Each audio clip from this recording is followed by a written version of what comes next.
Hello friends, तो आज हम लोग बौद्ध धर्म के बारे में पढ़ रहे थे। बौद्ध धर्म में दोस्तों हम त्रिपिटक के बारे में पढ़ रहे थे। त्रिपिटक में इससे पहले हम सुत्त पिटक के बारे में पढ़ चुके हैं।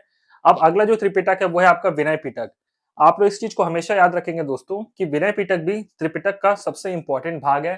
अब ये विनय पिटक एक्चुअली में है क्या, इसके बारे में हम लोग पता करते हैं। देखिए क्या बोला गया है कि यह त्रिपिटक का एक भाग है। कौन? विनय पिटक, जो कि बौद्ध भिक्षु और भिक्षुणियों के लिए बनाए गए नियम और अनुशासन है। एक्चुअली में अगर आपको पूछेगा कि विनय पिटक है क्या? तो विनय पिटक एक प्रकार से बौद्ध भिक्षु जो होते हैं, यानी कि बौद्ध धर्म में जो मेल सन्यासी और फीमेल सन्यासी होते हैं, उनके लिए एक प्रकार का रूल बुक है कि उनको कैसे डिसिप्लिन में रहना है, कौन-कौन से नियम फॉलो करना है। इन सब की जानकारी आपको किसमें मिलेगी? विनय पिटक में। और विनय पिटक क्या है? त्रिपिटक का ही एक हिस्सा है। ठीक है फ्रेंड्स? आगे देखिए क्या बोला गया है। इसका मेन एम यानी कि इसका जो मुख्य कार्य है वो संघ में यानी कि यूनियन में डिसिप्लिन यानी कि अनुशासन और शांति और व्यवस्था बनाए रखना है। इसका मेन काम क्या है कि जो संघ है, जो ग्रुप है बौद्ध भिक्षुओं का, उनमें क्या है, आपको डिसिप्लिन बनाए रखना है, शांति और व्यवस्था बनाए रखना है। मतलब एक प्रकार का ना आप इसे रूल बुक मान सकते हो, एक प्रकार का संविधान आप इसे मान सकते हो। उसमें क्या है, जैसे संविधान में भी दोस्तों सारे नियम, कायदे, कानून दिए गए हैं कि देश को कैसे चलाना है, कंट्री को कैसे रन करना है। अगर कोई सिचुएशन आ जाएगी तो उससे कैसे डील करना है, राजनीतिक तौर पर भी। तो इस सब की जानकारी हमें किसमें मिलती है? संविधान में मिलती है। हमारे देश का हर कानून, हर चीज, चाहे ब्यूरोक्रेसी हो, चाहे सरकार हो, सब कुछ संविधान के अनुसार चलता है, नियमों के अनुसार चलता है, अनुशासन के अनुसार चलता है। ठीक उसी प्रकार इसमें भी जैसे कि बौद्ध धर्म में भी जो है, जो भिक्षु और भिक्षुणी होते हैं, यानी कि जो सन्यासी, मेल सन्यासी और फीमेल सन्यासी होते हैं, उनके लिए डिसिप्लिन, व्यवस्था कैसे बनाए रखना है, कैसे फॉलो करना है, इन सब की जानकारी हमें किसमें मिलती है? इसमें मिलती है, त्रिपिटक में, यानी कि विनय पिटक में। याद रखेंगे, इसमें बौद्ध संघ में डिसिप्लिन बनाए रखने के लिए, शांति और व्यवस्था बनाए रखने की पूरी जानकारी दी गई है। इसका मेन काम क्या है?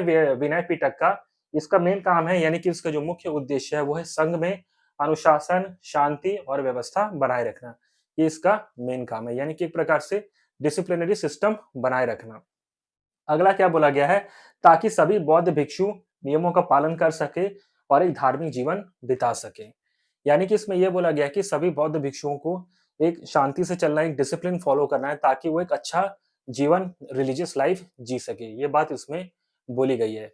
यानी कि अगर आपको बोला जाए कि विनय पिटक एक्चुअली में क्या है, तो एक प्रकार से आप समझ सकते हो कि रूल्स रेगुलेशंस वाली किताब है। ऐसी नॉर्मली समझने के वे में आप इसे बोल सकते हो। ठीक है फ्रेंड्स, फिर से पढ़ दे रहा हूँ।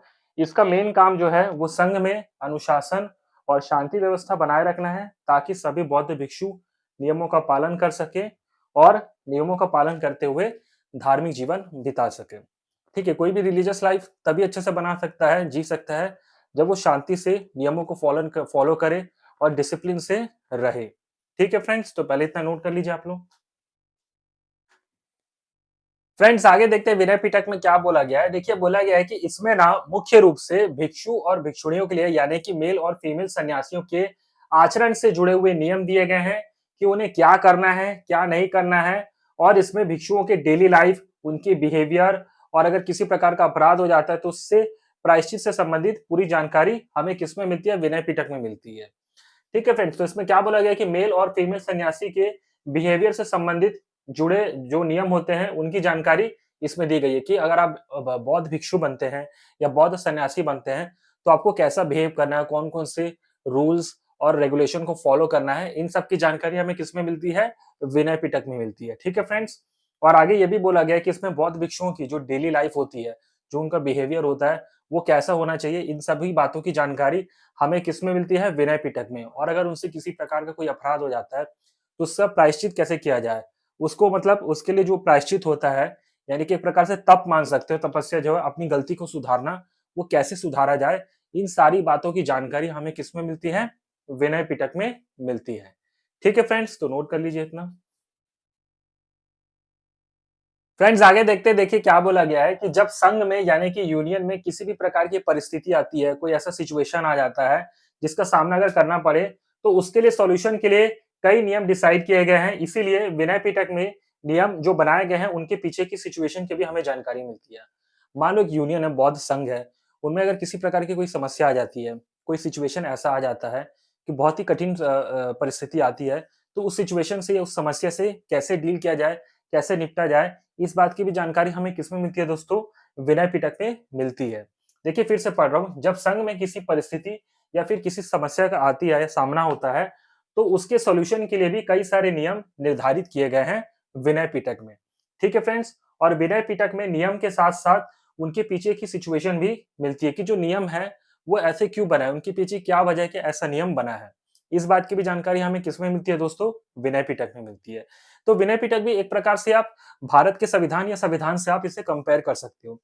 हमारे संविधान में भी अगर आप ध्यान से देखोगे, तो हमारा जो देश है, भारत देश है, वो संविधान के अनुसार चलता है।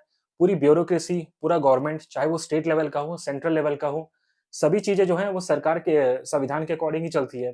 अगर सरकार में अगर किसी प्रकार की कोई सिचुएशन आ जाती है, कोई आपदा आ जाती है देश में, तो उससे कैसे निकला जाए, इसका भी क सॉल्यूशन किससे खोजा जाता है? संविधान से ही खोजा जाता है। देश में कोई नियम बनाया जाता है, तो कैसे बनाना है, चाहे केंद्र के लेवल पर हो या राज्य के लेवल पर, इस बात की भी जानकारी हमें कैसे मिलती है? संविधान से ही मिलती है। हमारे देश का जो कानून है, जो सुप्रीम कोर्ट है, वो भी कैसे काम करता है? संविधान के अनुसार ही काम करता है। ठीक है फ्रेंड्स, तो इससे आप क्या समझ सकते हो कि जैसे बौद्ध संघ में भी अगर कोई सिचुएशन आ जाती है, कोई समस्या आ जाती है, तो उससे कैसे निकला जाए, उसका सॉल्यूशन कैसे ढूँढा जाए, इस बात की जानकारी भी हमें किसमें मिलती है? विनय पिटक में मिलती है। तो विनय पिटक भी क्या एक प्रकार से आप इसे मान सकते हो।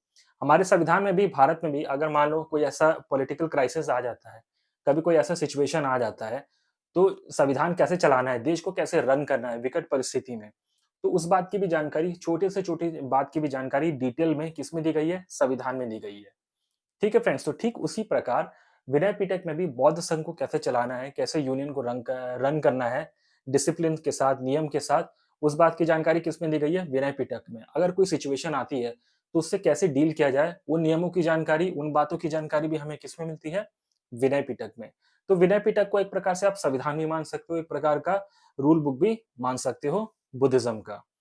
ठीक है फ्रेंड्स, तो ये था विनय पिटक के बारे में एक छोटी-सी सामान्य-सी जानकारी दोस्तों। अगर आपको मेरा ये वीडियो पसंद आया, तो प्लीज़ आप इस वीडियो को ज़्यादा से ज़्यादा लाइक, कमेंट और शेयर ज़रूर करिएगा दोस्तों। Thank you so much.